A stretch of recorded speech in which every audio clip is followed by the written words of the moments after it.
Hi ಎಲ್ಲರಿಗೂ ನಮಸ್ಕಾರ. Sai healthy ಕಿಚನ್ಗೆ ಸ್ವಾಗತ. ನಾನು ಒಂದು ಹೆಲ್ದಿ ಆ್ಯಂಡ್ ಟೇಸ್ಟಿ ಕುಂಬಳಕಾಯಿ ಪಲ್ಯ ಮಾಡ್ತಾಯಿದ್ದೀನಿ. ಈ ಪಲ್ಯ ನಿಮಗೆ ಇಷ್ಟ ಆದಲ್ಲಿ ಒಂದು ಲೈಕ್ ಮಾಡಿ, ಶೇರ್ ಮಾಡಿ, ಕಮೆಂಟ್ ಮಾಡಿ, ಮತ್ತು ನಮ್ಮ ಚಾನಲ್ಗೆ ಸಬ್ಸ್ಕ್ರೈಬ್ ಆಗಿ. ತುಂಬ ಹೆಲ್ದಿ ರೆಸಿಪಿ. ನೀವು ವಾರದಲ್ಲಿ ಒಮ್ಮೆ ಮಾಡಿಕೊಂಡ್ರೆ ಮೆಮೊರಿ ಪವರ್ ಹೆಚ್ಚಾಗುತ್ತೆ. ನೋಡಿ, ಕುಕ್ಕಿಂಗ್ ಆಯಿಲ್ ಬಿಸಿ ಆದಮೇಲೆ ಸಾಸಿವೆ ಆದಮೇಲೆ ಈರುಳ್ಳಿ ಮತ್ತು ಗ್ರೀನ್ ಚಿಲ್ಲಿನ ಹಾಕ್ಕೊಂಡು ಒಂದು ಹಸಿ ವಾಸನೆ ಹೋಗೋವರೆಗೆ ಚೆನ್ನಾಗಿ ಫ್ರೈ ಮಾಡ್ಕೊಳ್ಬೇಕು.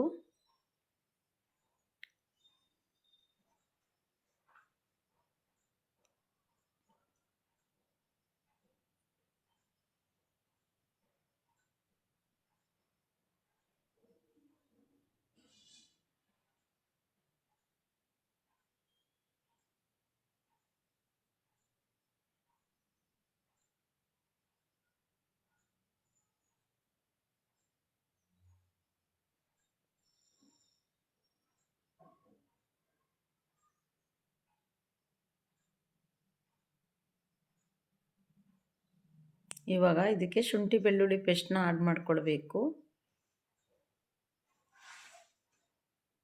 ಮತ್ತು ಒಂದು ಟೊಮಟೊನ ಸಣ್ಣದಾಗಿ ಆಡ್ ಮಾಡ್ಕೊಳ್ತಾ ಇದ್ದೀನಿ. ಸ್ವಲ್ಪ ಹಳದಿ ಪೌಡರ್ ಮತ್ತು ಕುಂಬಳಕಾಯಿನ ಹಾಕ್ಕೊಂಡು ಒಂದು ಹಸಿ ವಾಸನೆ ಹೋಗೋವರೆಗೆ ಚೆನ್ನಾಗಿ ಫ್ರೈ ಮಾಡ್ಕೊಳ್ಬೇಕು. ಶುಂಠಿ ಬೆಳ್ಳುಳ್ಳಿ ಪೇಸ್ಟ್ ಹಾಕೋದ್ರಿಂದ ನಮಗೆ ಕುಂಬಳಕಾಯಿ ತಿಂದರೂ ಶೀತ ಆಗಲ್ಲ.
ಇವಾಗ ಲಿಡ್ನ ಕ್ಲೋಸ್ ಮಾಡಿ ಕುಂಬಳಕಾಯಿ ಸಾಫ್ಟ್ ಆಗೋವರೆಗೂ ಬೇಯಿಸ್ಕೊಳ್ಬೇಕು.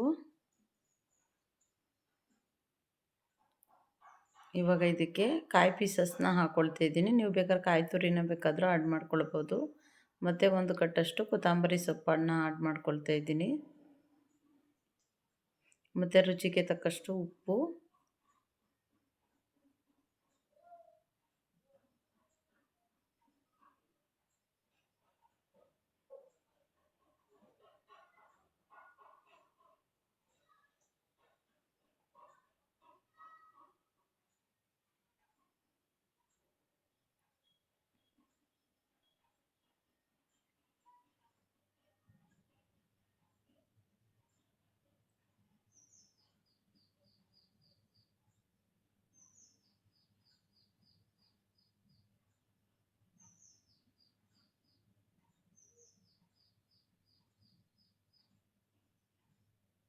ಇವಾಗ ಸ್ವಲ್ಪ ನೀರನ್ನ ಆಡ್ ಮಾಡ್ಕೊಳ್ತಾ ಇದ್ದೀನಿ ಕುಂಬಳಕಾಯಿ ಸಾಫ್ಟ್ ಆಗೋದಕ್ಕೆ. ಇವಾಗ ಲಿಡ್ನ ಕ್ಲೋಸ್ ಮಾಡಿ ನೋಡಿ, ಚೆನ್ನಾಗಿ ಸಾಫ್ಟ್ ಆಗಿದೆ. ಇವಾಗ ಶೇಂಗಾನ ಪೌಡರ್ ಮಾಡಿಕೊಂಡು ಆಡ್ ಮಾಡ್ಕೊಳ್ತಾ ಇದ್ದೀನಿ. ಶೇಂಗಾ ಪುಡಿ ಹಾಕೋದ್ರಿಂದ ಇದರ ರುಚಿ ಮತ್ತಷ್ಟು ಹೆಚ್ಚುತ್ತೆ. ಚೆನ್ನಾಗಿ ಟೇಸ್ಟಿಯಾಗಿರುತ್ತೆ ಕುಂಬಳಕಾಯಿ ಪಲ್ಯ. ಹುರಿದ್ಬಿಟ್ಟು ಬೇಕಾದರೆ ಪೌಡರ್ ಮಾಡಿ ಆಡ್ ಮಾಡ್ಬೋದು, ಹಸಿದೇ ಬೇಕಾದ್ರೆ ಪೌಡರ್ ಮಾಡ್ಬೋದು.